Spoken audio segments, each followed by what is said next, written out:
Good morning! Dumalaw ako sa aming mga orchids kasi matagal nang hindi nadidiligan. Ang ganda-ganda nito, ang lusog-lusog niya. Ito yung iba. Ito yung maliliit. Ito nawala na yung tanim, namatay na. Ito, malusog din siya. Itong isa na to, hindi ko alam kung na paano siya. Sana hindi siya tuluyang mabulok, magsarili siya ng ugat para makasurvive. Ito yung sa akin na ang tagal-tagal ko nang binili. Isang beses pa lang nagbulaklak. Purple din yung bulaklak niya. Ito naman, sa akin din to. Binigay ng kaibigan ko to, isang malaking orchids. Kaya lang namatay siya. Pero yung pinaka, niya, pinagbulaklakan, nagsanga.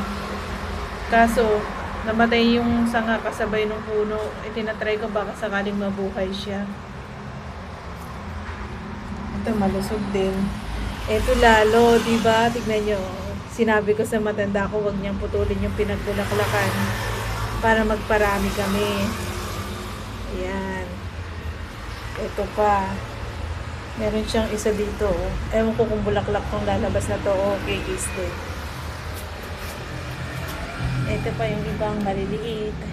Ayan. Tapos ito yung binigay ng kaibigan ko. Ganito kalaki tong tatlo na binigay niya. Ang healthy niya, tignan nyo yun. Meron siyang maraming ugat. Ayan. Tapos ito, sinabi ko rin sa kaibigan ko, magpatuloy pinakulakan.